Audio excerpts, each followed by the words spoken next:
welcome to That's What I'm Talking About, the show that I started 4 years ago to experience Lord of the Rings for the first time, and then I was done experiencing everything in the Tolkien universe for the first time, or at least the things that I wanted to experience. So I stopped the Lord of the Rings, the Tolkien podcast, so that I could do a Star Wars podcast, and then the WGA SAG-AFTRA strikes happened and Star Wars has struck work, so I came back to the Tolkien podcast to do Drunken Middle-earth History. Today, I'm joined by your friend and mine, Haley Simpkiss. Hello! Welcome, Haley. Hi! I'm already a little drunk. That's the goal! Yay! Cheers, everyone! Cheersies! I meant to do like a disclaimer in the first episode that like myself and all of my guests are of age in the United States. I don't have any international guests scheduled yet, so we'll get to. What is the drinking age in Canada? Do you know? Probably 18. Most 18, places yeah. do. Anyway. Most places it's 18. All participants of this Drunk Middle-earth History podcast will be of age. We will be responsibly partaking in substances that are of our own choosing. And so are leave that legal up to your imagination. And are legal in the state of Virginia. Depending on what state you live in. I think we're both drinking right now, but I kind of left it more open-ended depending on what guests prefer which substances. But yeah, everything is hopefully being done responsibly. Please do as we say and not as we do. Pick your poison, folks. Pick your poison. Haley, I want you to know the background of why you're here. Oh, good. I think wasn't I there for the beginning? You're here. So on our Deus Ex Media beach trip, I decided that rather than there is a truck of some kind reversing and like the beeping reverse sound is happening. It is 8:30 at night. I don't think my microphone would have picked it up, but like what truck is reversing at 8:30 at night? Anyway, I discovered editing the first episode of this that especially because my first guest, Don Marshall, we had a wonderful time. He's diagnosed ADHD. I say I have strong suspicions that I have ADHD. Haley, I believe you are diagnosed ADHD. Yes, I am. That's didn't I send you the self-report? Yeah, you sent me the test, and I was like, I was like, why did you attack me like this? I bring that up because I've interrupted my own sentence, I think 4 different times right now. Mm-hmm. That's par for the course. I was telling you why you're here, which is that I had a understanding with myself, several hard seltzers into a rainy day hot tub sesh at the beach, and was like, I should do Drunken Tolkien instead of waiting for the strikes to be over so I can do Star Wars, because I was like, how do I go back to Tolkien when I'm kind of like bored with everything? I know, I'll get drunk. And I shared this idea with Christina, our dear friend Christina, and she said, you know who would be great to have on is our dear friend Haley. Look, she was like, get her drunk and I'm sure she will go off on something. Look, if there's one thing that I love more than info dumping about Jerry Randall Tolkien, it's info dumping about Jerry Randall Tolkien while I am plastered. So I did in fact go out for a whole ass handle of lemonade vodka before this, which I am mixing. Ooh, I'm honored. Thank you. I am mixing it with homemade sweet tea because I'm a fancy bitch. That's just a drunk Arnold Palmer. Yes, it is. Some might call it a regular Arnold Palmer. Actually, I don't know much. I don't know anything about the actual man, the myth, the legend, Arnold Palmer. Was there ever an Arnold Palmer? The world may never know. There was, in fact, an Arnold Palmer. He was a golfer. And do you know this? No. Did you not know Arnold Palmer's a real person? Do I look like I know anything about golf? I only know about Arnold Palmer because of the drink Arnold Palmer. You know what's a really hard word to say when you're getting drunk is Arnold Palmer. Do you know I was just noticing that myself? In I believe the Arizona Tea Company started releasing like brand name like Arnold Palmer, which is half tea, half lemonade. Mm-hmm. And he is a golfer. And I guess this became like his drink at the golf club. Like he would go up and be like, "Can I get a half tea, half lemonade?"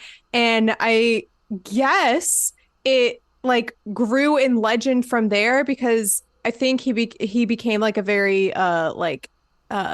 not established, I don't know, distinguished whatever golfer. And so I guess people started like I don't know how this came about. Maybe Arizona, maybe like the PGA signed. So it's kind of so it's like the alcoholic equivalent of calling someone's signature their Hancock. Well, the thing with Arnold Palmer is that it's not an alcoholic beverage. It's just Oh, okay. tea and lemonade. But you're having an alcoholic Arnold Palmer, Hard on Arnold Palmer. a hard Arnold Palmer. Hardy Arnie. It's a Hardy Arnie. And I believe Arnold Palmer, yeah, he died in 2016. So rest in peace. You provided an excellent drink. Yes, he did. And what is Arnold Palmer tea? Yeah, the name Arnold Palmer has legendary roots as an original beverage combination widely known for. Okay, I don't care enough to read about this. But my friends in high school, for whatever reason, we were obsessed with Arnold, like the Arizona, like Arnold Palmers, and I had one. Like we would go to like the local. It was specifically my theater friends, and like in between school and rehearsal, sometimes we would go to like the 7-Eleven or like whatever other convenience stores were around the school. The theater and tech kids at my public high school did the same thing a lot. It was more energy drinks, though. They were like that. Yeah, these are not, yeah, Arnold Palmers are not energy drinks. I had one like as an adult and I was like, this is so much sugar that like it's delicious, but and like they were massive cans, absolutely massive. Oh yeah, and I love drank Arizona tea. all of them. And like a lot of times we would go to a convenience store and they would be out because we had like sold them out of Arnold Palmers. What fucking asshole bought all of the fucking Arnold Palmers? Oh, and it was us. the local high school theater kids. Oh no.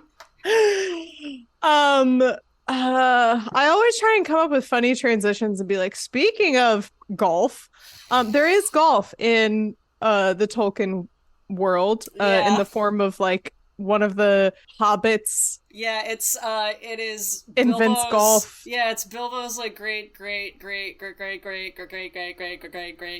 grandfather was in a battle and he had a club and he knocked an orc general's head off and it flew into a rabbit hole and the game of golf was invented, and that's just like a side note in The Hobbit that is never elaborated on. It's great.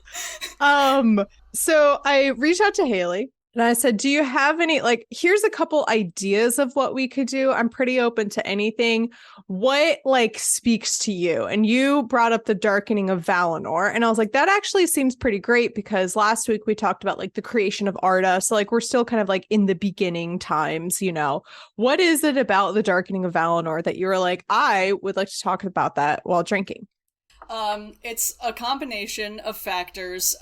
First of all, it's one of the few parts of the Silmarillion where like elves are like having conversations. Like it's still very, very like top down narrative. It feels kind of biblical, but like you get dialogue in this chapter, and it's like if you pay attention to what's like actually going on, it's just like the stupidest drama on the face of the earth by people who like everything is happening because everyone involved except for one dude doesn't understand the concept of like lying, and then they like everything gets fucked up, and then Melkor touches a spider and screams, and it's like the funniest thing to me ever. I mean, actually, no. I've always gone down and that's when I talk about history by saying that Shelob and her great great grandmother Ungoliant are the original Gaslight Gatekeep girl boss. Yeah, they're the true heroes and the true villains of this series. I want to know everything about them. Yeah, and it's so interesting because we don't, at least with we know, I feel like we know a little bit more about Sheila because we know about Ungoliant, but when you get to Ungoliant, it's just kind of like, yeah, she was a dark evil being. in the Yeah. form of a spider, and like that's it, and there's not really much to like dive into. There's not much. It's only like speculation of what the elves think, like how she came into existence and like what she is. Like they talk about her the way that physicists talk about black holes. They're just like, I don't fucking like, it's out there. I don't like, we know it's there. We have no fucking idea. It's there. It's scary. It Let's shouldn't not exist, and it does. That's all Yeah. we know, and we don't like it. Yeah, excellently put. I also think this is like a really interesting, it's a really interesting topic because it starts to get you down the Tolkien rabbit hole. The like history of I will keep wanting to say like Middle Earth. Actually, technically, we shouldn't be doing this as a part of drunk Middle Earth history because this is not in Middle Earth.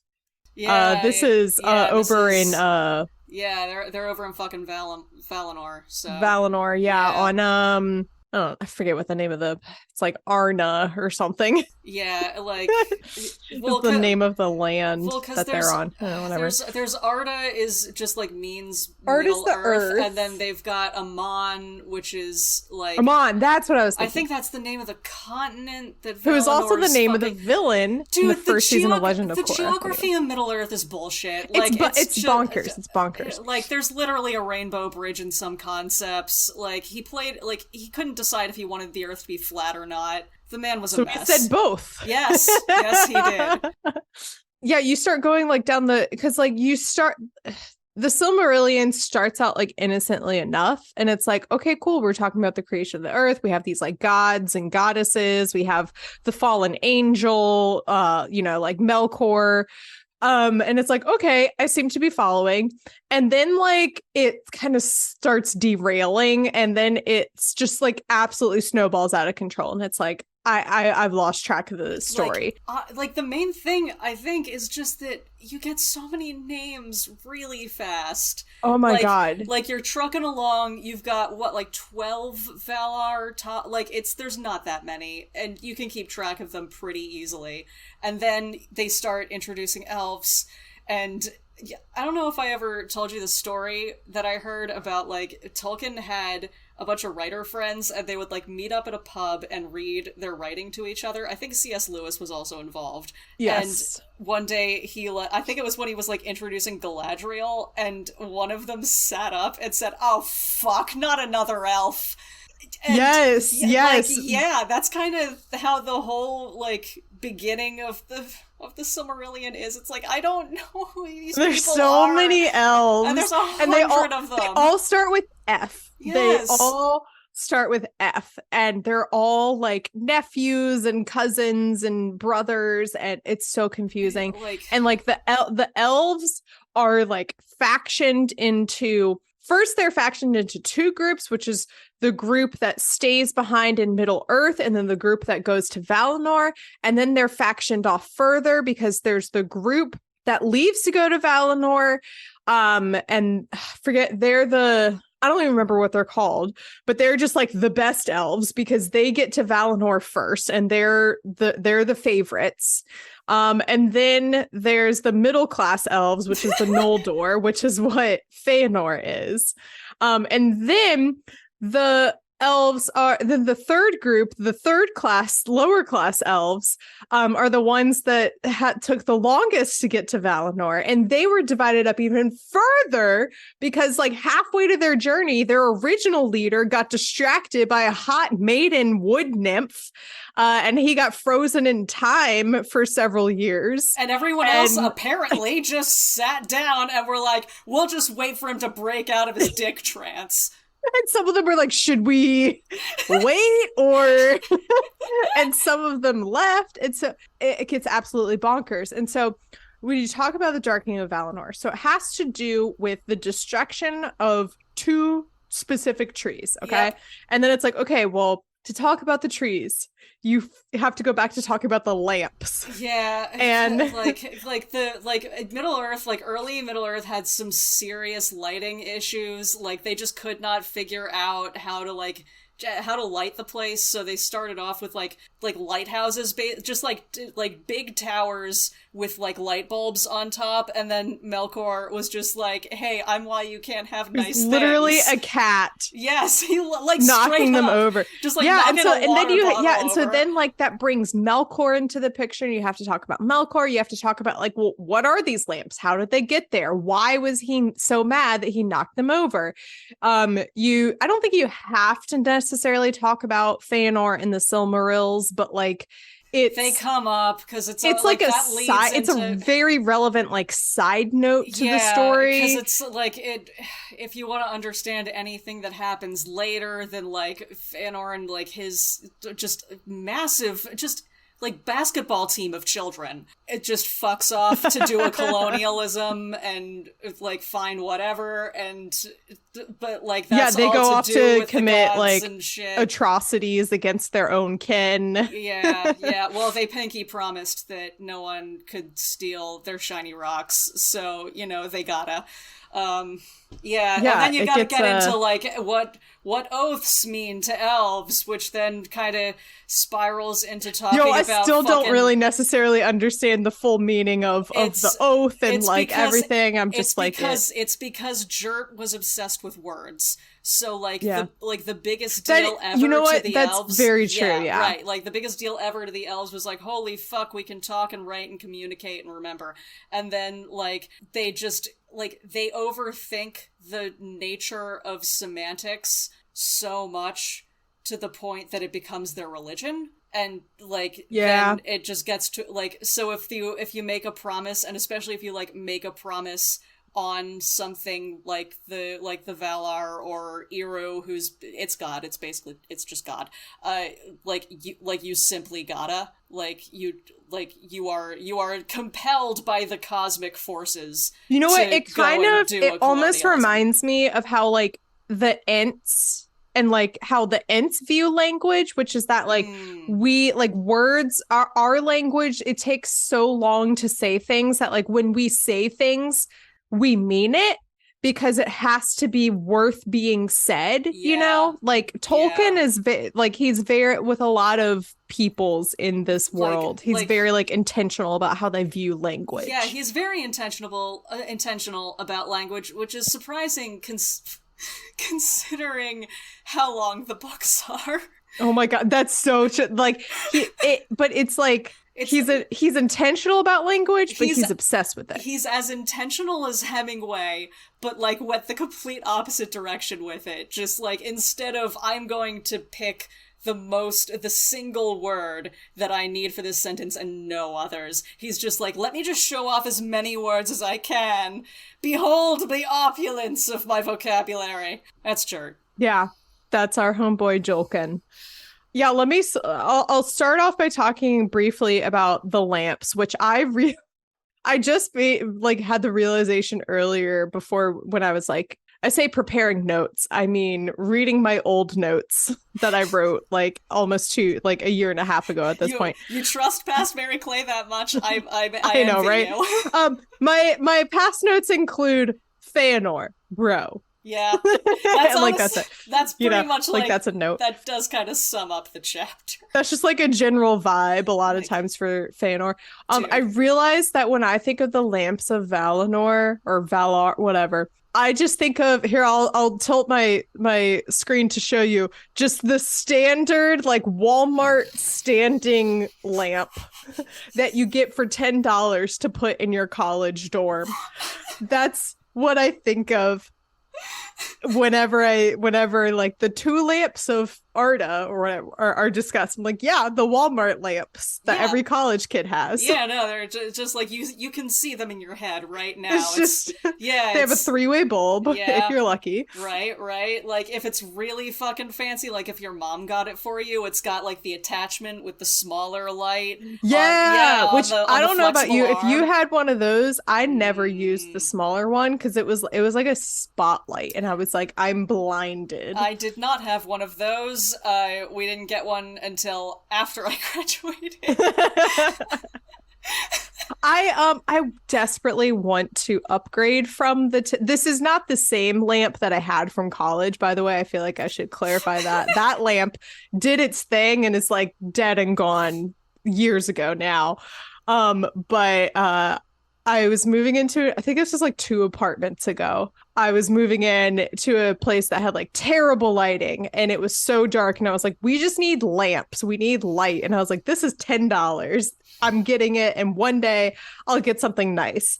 And it's like, 2-3 years later, and I still have this dorm room, the dorm. I'm pretty sure you walk into Walmart and the brand is like dorm essentials. Yeah. Like that's what this lamp like is. you gotta, if you really want to be thrifty, you gotta wait until back to school season to get it on sale.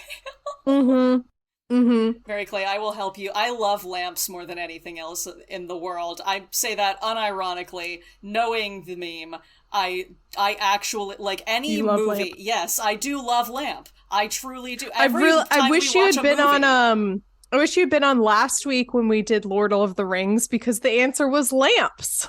That's plurals. Plurals are a fucking trick. That's some bullshit in my I think opinion. it's a little bit lazy. But because I was sitting here like lamp. That's not 5. Oh, lamps. Well, that's cheating.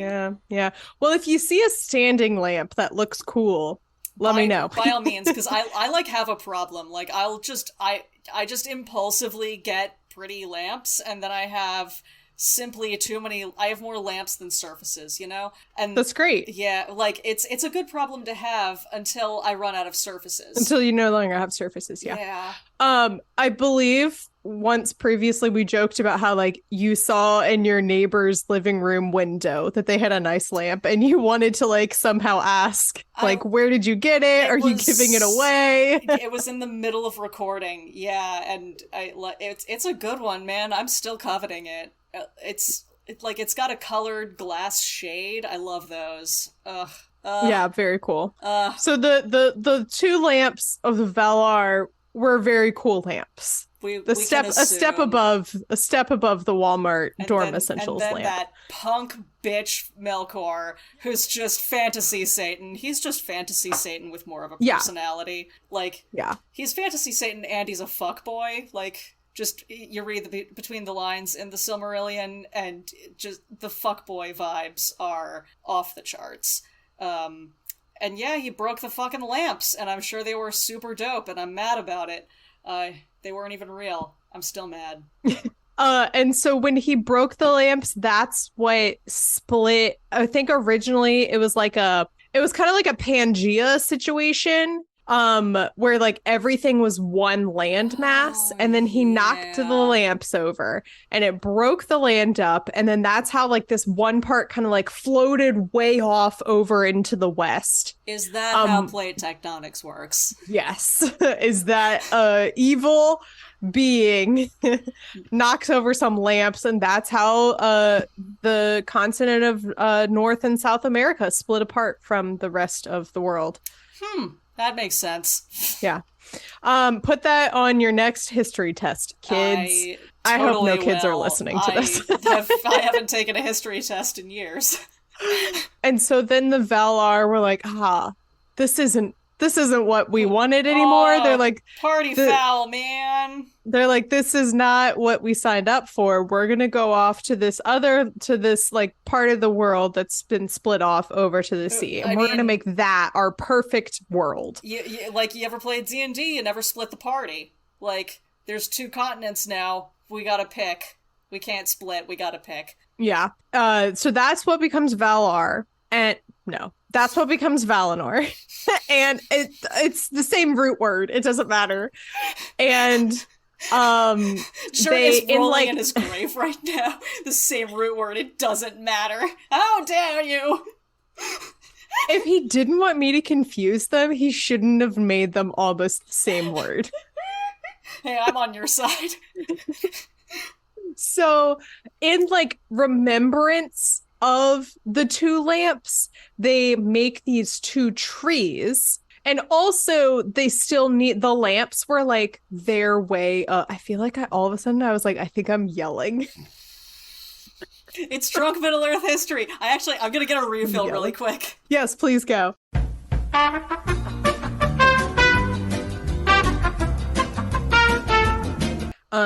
Fun fact behind the scenes, I almost always have a tab open on a Wikipedia page of some kind. I like Tolkien Gateway. Some of the other wikis are more like fandom based. Tolkien Gateway usually seems to do the job. Oh, cool. Haley's back. Hello. Did I miss anything? No, I was talking about my preference of Tolkien wikis. My preference is Tolkien Gateway. Okay, all right. There's a couple other ones out there, but I think they're more like fandom based. So I feel like sometimes they're not always as like complete. Right. You gotta look for the ones where people have scoured like the notes and then like the discarded notes. And then the footnote of the footnote, and yeah. So the trees in Valinor, they planted because they needed to light the earth up again. Yeah, because... there's no sun, there's no moon, there's only stars, and everything is very dim. Yeah, it's all very dark, and they're like, this is cool and all, but I would like to be able to see. So they make these trees. I think it's probably like Yavanna who makes them. Yeah. That's a total, I'm totally pulling that out of my ass. I have no idea. No, she's the plant one, so yes. Yeah, but like she's the plant lady, so I feel like it would only make sense. Yeah, no, she's definitely one. Yeah. And they are named Telperion and Laurelin. Yep, and they're on one hill, and then there's like a big line of mountains all across fucking Godland that just blocks their light from reaching the other continent, which is everything else. Mm-hmm. So they're just like, all right, well, we have light, but all of the light. Yeah, like it's like having a big fucking fence to block your floodlight, except also there is no sun. So your neighbors can't see shit! They're also like, they're set up to like bloom and like basically like wax and wane, like they rise and fall like the moon and the sun. So that one of them is always blooming while the other one is like, what's the opposite of blooming? Dormant, yeah, maybe. Yeah. And these trees are so like as Jert loved his trees. He loved trees. But like these trees are way more special than like all trees are special, right? Like # all trees are special. But these two trees though, like # all trees matter.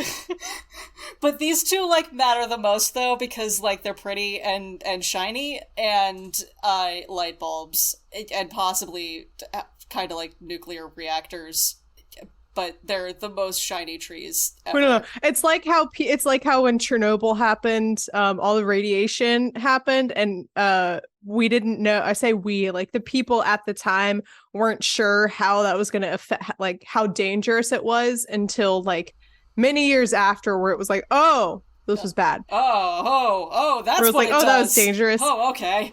That's how much energy they have.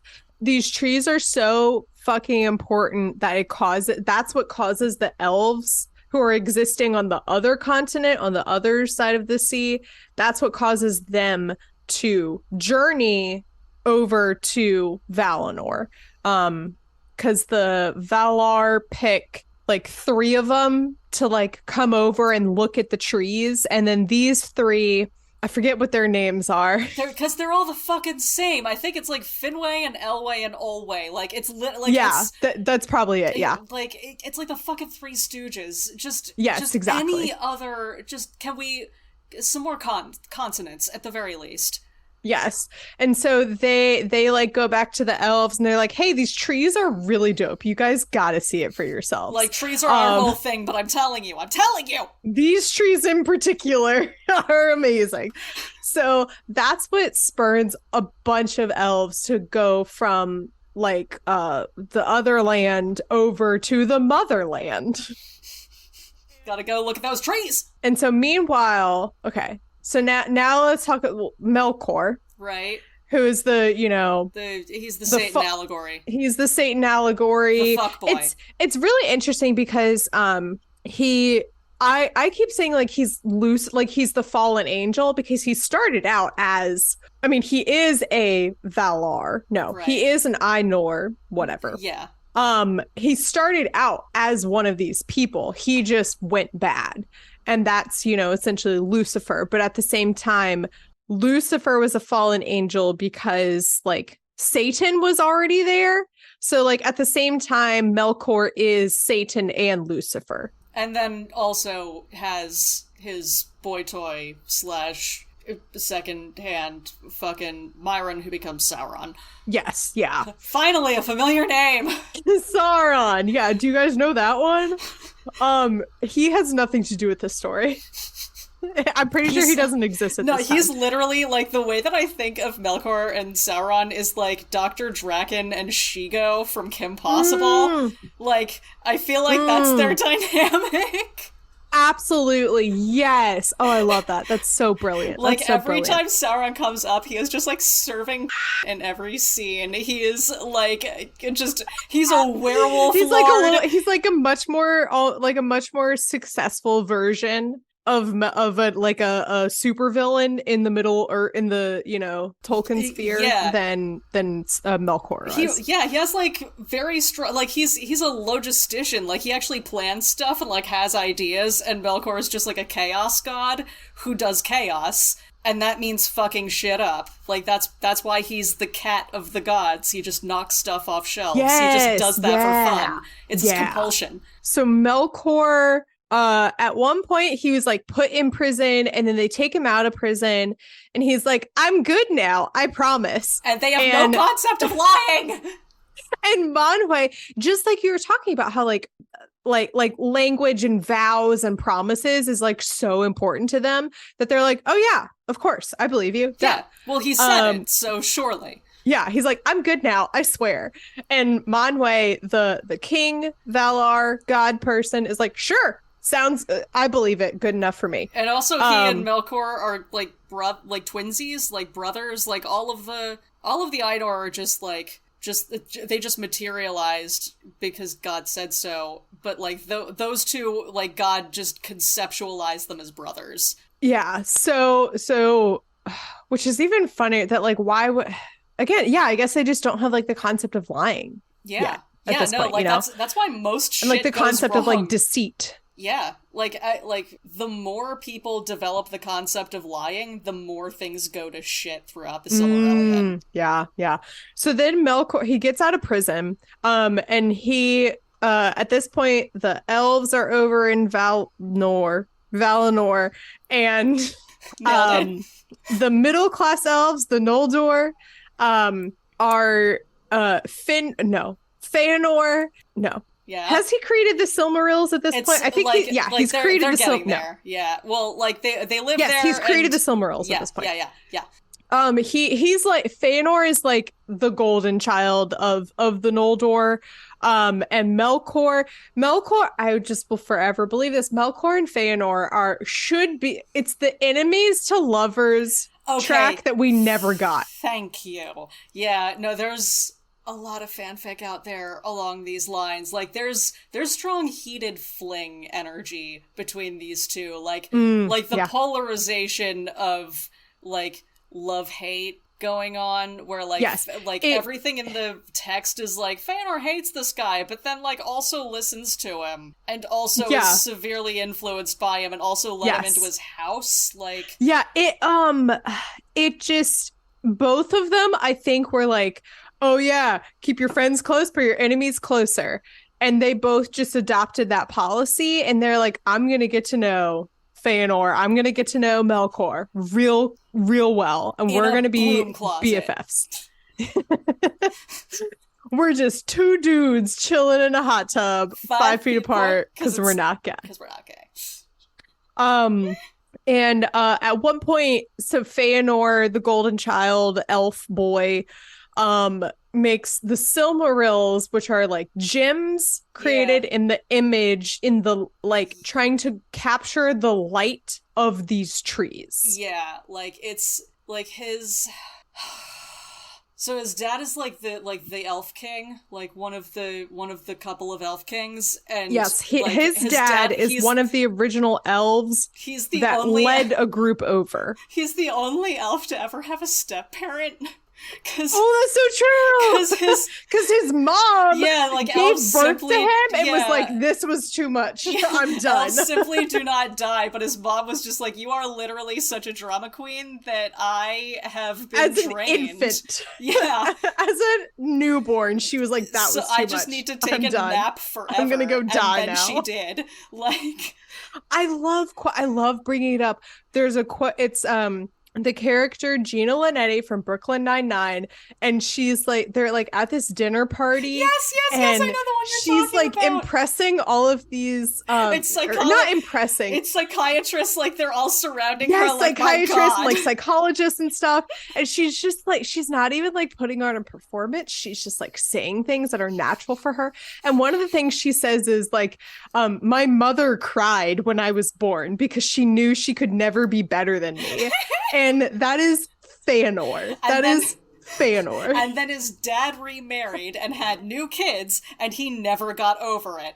And, like, that's his whole backstory. And he has a basketball team's worth of children. He has 7 kids. Elves are immortal, and this man has 7 kids. 7 children. So Melkor and Feanor become, like, fake besties. They just needed to go one step further and fuck, and then it would have dissolved so much tension, you know? And yet, I think so much of the history of Middle Earth could have been prevented if Feanor and Melkor just fucked. I think. Not they didn't even have to go all the way. I'm talking maybe just a little HJ. Yeah, like surreptitious blowjob behind a hedge. That would have saved everything. Yes, I think I full-heartedly agree.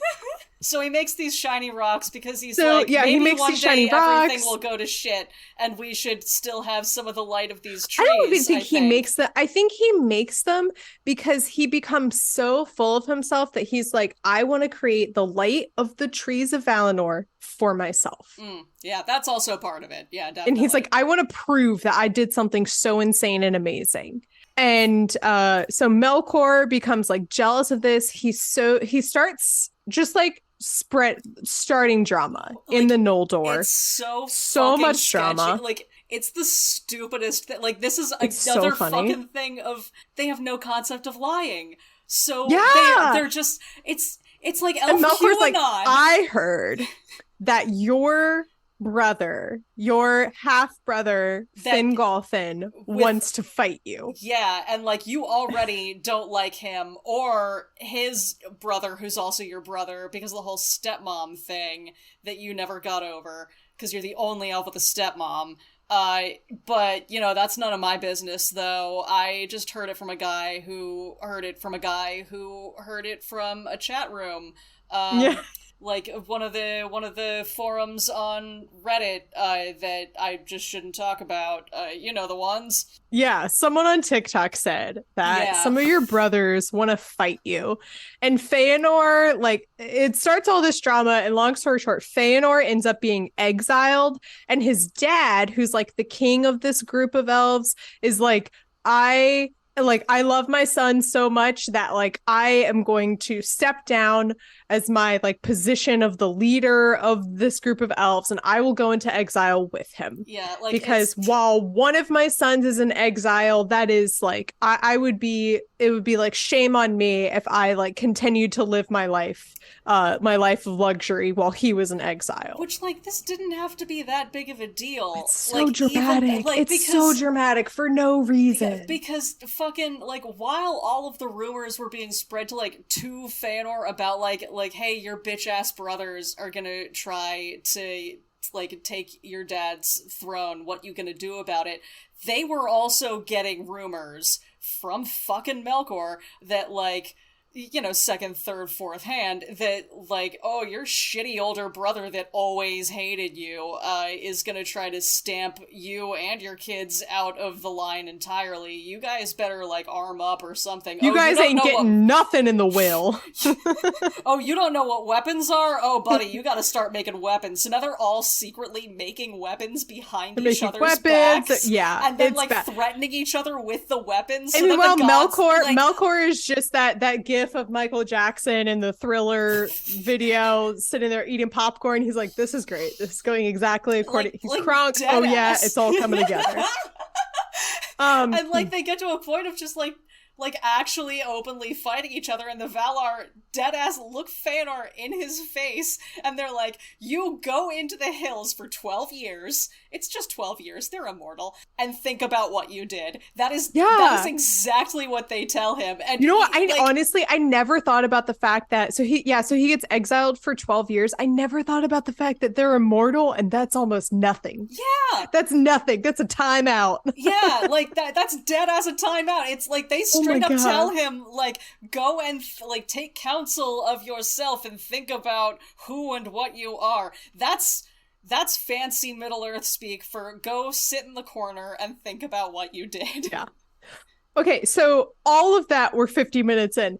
All of that is set up for what's about to happen, which is what always like cracks me up about Tolkien, is that like sometimes you want to talk about a topic, or someone asks you a question about like how did this happen, or like who is this character, and it's like, well, we got to back it up to this. Well, and then it's like an hour later you're finally ready to answer the question. Honestly, that's kind of how he wrote the books. Like if you read through like the notes and then all of the different versions of the notes and all of the abandoned plot lines and ideas that just got completely left out of any official anthology, that's exactly how, like, that's him answering these questions for himself, and he never fully figured it out. He's like, this story will fall apart if I don't, like, this story about a hobbit and some dwarves going to kill a dragon will absolutely fall apart unless there is a storied history about a demon and some gods fighting over some trees. And also a spider is there. And some spiders. Not and that some I'm biased. And some shiny stones. And there's a talking dog in there at some point. And let's throw my obsession with etymology in the mix too, because why not?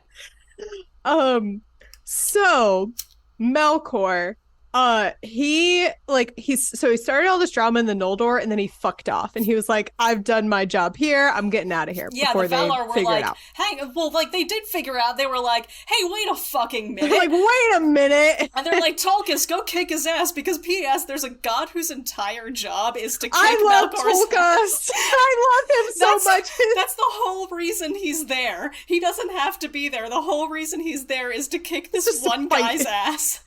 And then he can't find him. I love Tolkas. I think I said it in the previous episode that like his entire energy is like if you were to show up to him crying, he wouldn't necessarily stop to ask you like, what happened? Are you okay? Like, how can I help you? He'd be like, who am I fighting? Who am I killing? Like he would immediately be like, all right, who am I? Like, I'm ready to throw hands. Every time I picture him, I just imagine Danny Trejo. Okay. See, I think I just picture Kronk, but Kronk is a little bit too wholesome. No, I feel like Tulkas can and will fuck shit up. I feel like Tulkas would have a machete if a machete was available. Like, he deserves one, I think. So Melkor, so he fucks off to this like dark unknown land that's like south of Valinor. And that is where Ungoliant lives. And Ungoliant is let me like open up my book for the first time in this episode. Because I'm pretty sure there are some like dope ass quotes about her. I'm sure. Like she's a fucking Vanta Black cosmic hell spider. She had disowned her master, desiring to be mistress of her own lust, taking all things to herself to feed her emptiness. And I'm like, hell yeah. Yes, Good, queen. good for Yes. her. Good for her. I support women's rights. I also support women's wrongs.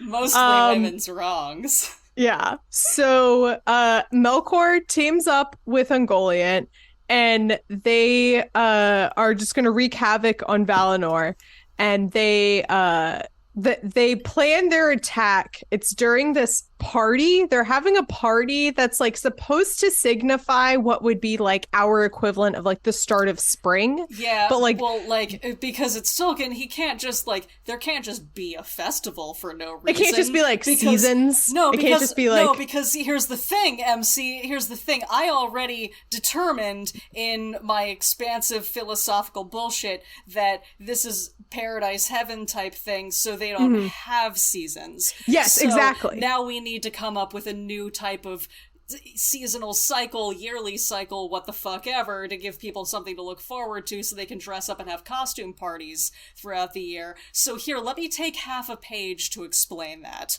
Yeah. Anyway, they're having a party. So yeah, they're having a party. Any reason to have a party, I you know? mean, it sounds like they do costume parties exclusively, which I respect because that's Which kind is of I what know friend our group of does. friends. I know, yeah.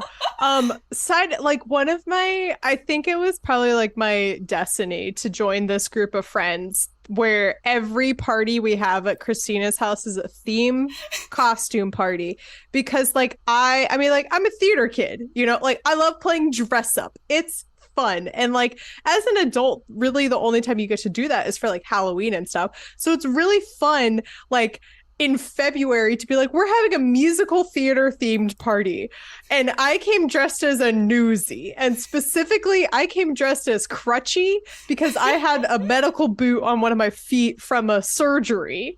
And I was like, I'm living my best life right now. I get to be a newsie in February. It's not even Halloween. I was at the same party and dressed as Richard Gere from the All I Care About Is Love number from the Chicago film, which is fantastic. And I think And then you did karaoke. Yeah, I did karaoke in a striptease like Richard Gere does in that song. Oh, so great. I did a one-woman rendition of two one-act finales. The first one I think I did was Les Mis, One Day More. Oh my god, I remember that! And then the second one I did was Hamilton nonstop. There's just nothing I love more than a one-act finale where all the characters come in and sing their own little parts on top of each other. And I was like, I'm gonna do that by myself, drunk. Were you there when Grace did Tequila? Yes, I have it. I have that on video. Oh my god, send that to me. It's shit I've ever seen. Doing Tequila is the best move anyone can make for listeners. I'm speaking directly to you. If you are invited to a karaoke night and you're like, I don't know what to do. I'm kind of shy. What about do Tequila? Because you stand up there for like 3 minutes and I think you only have to say the word tequila 2 or 3 times. Like 3 The tops. only thing is that you have to be comfortable enough to stand up there doing nothing. Like you got to come up with something to do. You got to do what Grace did because Grace is also very quiet and shy and proper awkward, and retiring and like just a little awkward and like honestly I have never respected Grace more than I did in that moment because she committed to dancing through the You gotta commit to the bit, thing. Yeah. Yes, she committed to the bit. And she did a Grease outfit too. She was a post-makeover Sandy. The hottest of all the Sandys. Okay, so the Valar and the elves, everyone in Valinor is having their musical theater themed karaoke party. Which we took half of a page and probably half an hour to explain. Manwë just did Maybe This Time. Well, because like Manwë's whole thing with this party was like, hey, the 12 years are up. Come on, boys. Come on, make up, kiss and make up. Just shake hands. We're Fingolfin is in the middle of doing Tequila, and then Feanor walks in.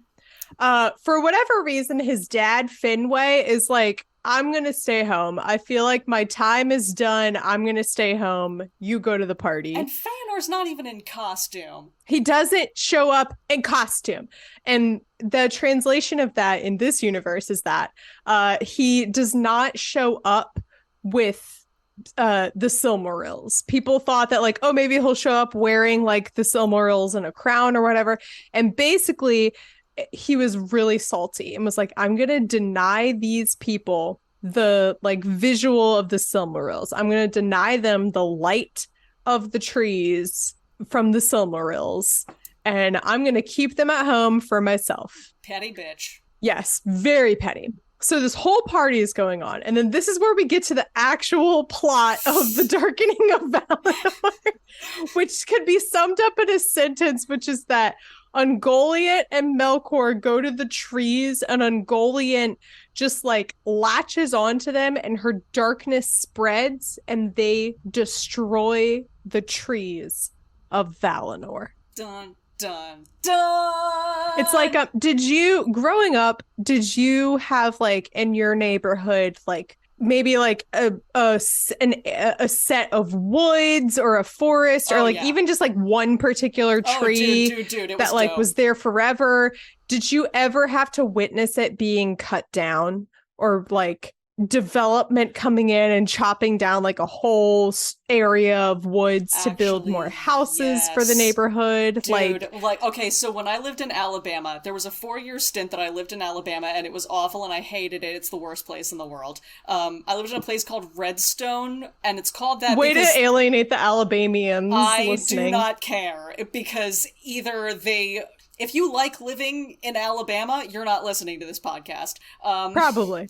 If you like living in Alabama and you are listening to this podcast, hit me up. Let us know. There's other places, dude. You know, there's other places that don't have fire ants. You know that's a thing, right? They haven't taken over the world. You can go elsewhere. It'll be fine. They have trees At the very least, everything. At the very least, you could go to.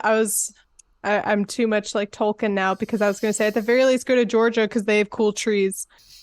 They do. They have better trees. Although than I feel like Alabama. a lot of the like southern East Coast states have really dope trees. Alabama kind of doesn't. Except like it's called Redstone because the dirt is just like dark red clay. Well, Alabama isn't like it's not on the East Coast, right? It's like, not. Isn't it like next to Georgia, right? And Georgia's on the East Coast? It's in Florida's armpit is where I need to look up a map of the United States. Okay, so we were talking about Alabama. You hated living in Alabama. That was it. Continue.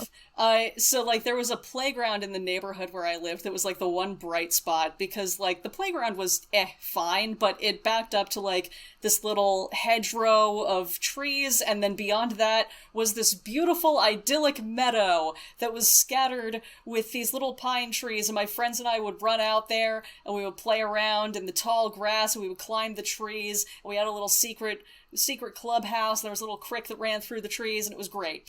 And then one day... You said creek like crick. I love it. It was a crick. It wasn't a creek. It was a crick. There's a difference. No, I fully agree. A crick is like a single droplet of water, basically. Yeah, that's what it was. And then one day, there'd been a construction site like out at the far end of this meadow, and then one day it was the entire meadow, and then they gradually like moved all the way in and like cut down all of the trees, and we would run around and like play in the big piles of dirt and like pretend we were on Mars, and we would like steal rebar like out of revenge. Like they would just leave piles of rebar. I love the image around. of young Haley running around with just rebar. I was like 8 or 9. Oh my god. And that's why I am the way I am. And that's how, yeah. So all of those emotions are very similar to what happened when the trees of Valinor are destroyed. And everything is engulfed in darkness. And I don't remember what happens to Ungoliant. I think she just goes away. And No. Here's what fucking happens is like the more light that she consumes, the bigger and darker she gets. So like What the fuck was that? That was somebody telling us how big his dick is. Was that a car going by? Oh my god. That was like a motorcycle or some shit, or a dirt bike. I don't know. It sounded like there was another person in your room going, like that's what it said. I was like, yeah.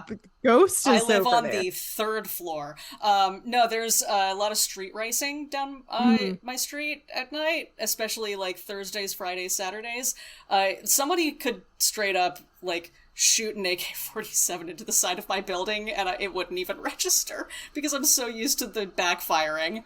Anyway, the more light Ungoliant consumes, she's like a Vanta Black, like ooze almost, but also a spider, but also kind of like she's like an eldritch horror. She's some Lovecraftian shit, like in the most literal sense of the term. Yeah. So like she just ate the sun and the moon essentially, like sun and moon levels of light producing objects. So now she's kind of just an entity of shadow fucking off to the north with Melkor, just sneaking along behind her, waiting for the moment when he can sneak away from a thing that has a million eyes. Yeah. And then Melkor goes to find, I think he either like goes to find Feanor, or he's just going to find the Silmarils. But they like he goes knocking on the door at it's Feanor and Finway's house, the house that he's been living at on the outskirts of Valinor with his dad, and he's at the party and his dad is not. And so Melkor goes knocking on the door, and Finway is like, who fuck is you, it? no. It's like, excuse me, no, you cannot come in. And then Melkor kills him. Yep. And then goes inside and steals the Silmarils. Yep. And this all, like, that happens because Feanor was so petty because he did not want to bring the Silmarils to the party. And if he had brought the Silmarils with him to that party, they wouldn't have been in, you know, the whatever house that the apartment that they were living in. I love the idea of it as like a divorced dad apartment. It's absolutely a divorced dad apartment. Well, but like, because he's actually I don't think it mentions anything about him taking his second wife to live with them. Well, like Finway doesn't I don't think Finway takes his other wife, but it's also not mentioned if Feanor's wife went. Feanor went with his sons. He took all 7 kids, but his wife, like, is never mentioned, and I think that kind of implies that she's not there. It's just this father-son 12-year retreat, and I guess for elves that's not that long. It's like a it's not that long. So and if Feanor Feanor had just brought this, like if he had brought the Silmarils with him to that party, I mean, like, who knows what if like maybe Melkor would have shown up, but like I feel like it would have been a lot less likely with all of the Valar there and all of these elves and stuff. I feel like it would have been a lot less likely that Melkor was just able to take the Silmarils if Feanor had taken them with him to the party. First of all, like, that's what you get for engaging in elf QAnon. Quenyanon? Yep. It's Quenyanon! There it is. Like that's basically what's going on here. Like, Feodor's like, yeah, I still think y'all are gonna try to fucking rob me of my great works, so fuck all of you. And then the trees get destroyed, and the Valar are like, okay, well, the trees are fully dead, but their light is still in those sweet-ass Silmarils that you made, Feanor, so can we do, like, a Princess Yue from Avatar situation, and, like, revive the moon, the trees, with their power that was kind of taken from the trees, but like also it will destroy the Silmarils. But like, please, we need a light bulb in here. And then Feanor is like, "Fuck all y'all." He's like, "No." Yeah, because it's like, to him, this is just proving all of the shit that he's heard about. Like, hey, the Valar don't like that you're getting all powerful and good at stuff. They want to keep you under their thumb, man. Like, you gotta fight the power, man. Like, you can't trust the establishment, man. He's absolutely, yes. Yeah, all of that. So yeah, then he's like, hey, fuck you, I'm not giving you my Silmarils, what about me? And then someone shows up and is like, hey, P.S., your dad's dead in the house. Hey, P.S., I killed your dad and I have your rocks. Yeah, it's like, they've got everything, but like, mostly they've got your magic rocks, and he's like, shit! Yeah. And then that leads to a mass exodus of the middle class elves. Yeah, because and some other war atrocities. But yeah, like part of the issue there is that during the part of the party that Manwë threw to like make the brothers be okay, which did not work. They still like it worked for like a little bit. Yeah, they like but not long enough. Like not enough. Like it worked enough to make everything worse because like they shook hands and the younger brother Fingolfin was like, "Hey, I sincerely do not want to be fighting. Can we just like I don't want your power. I hereby promise, pinky promise, that I will I'll follow you as if you're king. So like just don't even fucking worry about me." And then fucking 5 minutes later, Feanor's like, hey, guess what? We're crossing the sea and we're gonna go do a colonization, because fuck God and everything out of here. Else. Yeah, outie. And Fingolfin's like, alright, fine. Yep. And then things happen that probably this is the only time this will happen in drunk Middle-earth history, where I will say, and we'll talk about that next week, because next week I'm having guests on to talk about Feanor. And I don't know exactly what we'll get into. There's a lot to talk about. We've already discussed some of it, but he's just such a messy bitch. He is a messy bitch. You've got plenty to cover. And then meanwhile, fucking Melkor and Ungoliant run across the Arctic ice sheets, and they go to the mountains. And Ungoliant is like, hey, remember when you promised to give me literally everything I wanted? And Melkor's like, I remember lying about that. And she's like, well, give me everything I wanted. He's like, okay, here's all of Feanor's treasure that I stole. And she eats all of it. And then she's like, what's that you got behind your back there? Because you said you would give me everything with 2 hands, and you've given me everything with 1 hand, but what's that behind your back there? And he's like, nothing. And she's like, you sure? And he's like, yaha. And she's like, I'm pretty sure those are fucking Silmarils. I want to eat them. And he's like, yeah, but I don't want you to. And then she grabs him to try and take them, and then he screams like a bitch, and it echoes through all of eternity, and a bunch of Balrogs hear him, and presumably his boyfriend, that's Sauron, by the way, and they come and they help him, and Ungoliant fucks off and births a bunch of spiders. The end. Well put. Amazingly put, Haley. You know what? I think we did a really great job. We did this within, like, give or take an hour. I feel like we talked about the topic pretty well. Yeah, I think we covered everything. Good for us. Yeah. Haley, what have we learned today? If you're scared of someone who's good at lying, try to consider how lying works, because they're going to come from the direction you don't expect literally every time. That's kind of their whole thing. Mm-hmm. So whatever you don't expect it. Have more anxiety. That's what we've learned. Be anxious about everything. Haley, where can the good people find you on the internet if you would like to find them to